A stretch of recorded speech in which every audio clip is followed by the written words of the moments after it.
সাকিব আল হাসানের test performance নিয়ে আবারও প্রশ্ন উঠেছে। 21 ওভার বল করে নিতে পারেননি একটি উইকেটও। ব্যাট হাতেও ছিলেন নিষ্প্রভ। 7 বছর ধরে নেই সেঞ্চুরির দেখাও, আর 7 ইনিংসে নেই কোনো অর্ধশতক। এরই মধ্যে আবারও গুঞ্জন উঠেছে আঙুলের ইনজুরি লুকিয়ে খেলেছেন চেন্নাইয়ে। রাজিবুল ইসলামের রিপোর্টে বিস্তারিত। টেস্টে সাকিব ভালো খেলতে পারছেন না অনেকদিন হলো। 7 ইনিংসে নেই কোনো হাফ সেঞ্চুরি, আর সেঞ্চুরি নেই 7 বছর ধরে। সবশেষ 2017 সালের 15 মার্চ শ্রীলঙ্কার বিপক্ষে কলম্বোতে সেঞ্চুরি পেয়েছিলেন সাকিব। খেলেছিলেন 116 রানের ইনিংস। এরপর আরও 37 ইনিংসে ব্যাট হাতে মাঠে নামলেও 3 অঙ্কের ম্যাজিক ফিগার ছুঁতে পারেননি দেশের সেরা ক্রিকেটার। এই সময়ের মধ্যে অবশ্য 9টি হাফ সেঞ্চুরি করেছেন, সর্বোচ্চ ইনিংস 87 রানের।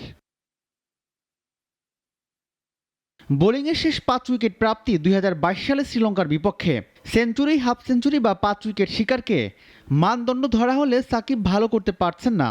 তবে অধিনায়ক শান্তর মতে দলের জন্য সাকিব গুরুত্বপূর্ণ ক্রিকেটার। আমি অ্যাজ এ ক্যাপ্টেন হিসেবে সত্যি কথা বলতে যে জিনিসটা দেখি, এটা শুধু সাকিব ভাই বলছি না, আমি যেটা দেখি যে কতটুকু কষ্ট করছে এবং কামব্যাক করার জন্য যা যা করা দরকার সেই কাজগুলো করছে কিনা।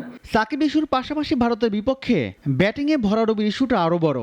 যদিও দ্বিতীয় টেস্টে ভালো করার প্রত্যয় জানালেন শান্ত। খুব ইম্পর্টেন্ট একটা টেস্ট ম্যাচের ফার্স্ট ইনিংসে ব্যাটিং করা, এবং as a top order batsman এই জায়গায় চ্যালেঞ্জ থাকবেই, এবং এই চ্যালেঞ্জটা এটা আমাদের চয়েস যে আমরা উপরের দিকে ব্যাটিং করি। সো এটা আমরা কিভাবে কোপ আপ করছি এটা ইম্পর্টেন্ট। T20 বিশ্বকাপে গিয়েছিলেন চোখের সমস্যা নিয়ে। সেই সমস্যা এখনও বেশ ভালোভাবেই ভোগাচ্ছে।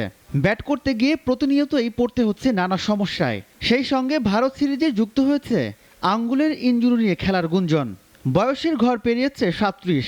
সাকিবের সময় কি তবে ফুরিয়ে এসেছে? উত্তর সময়ের হাতে।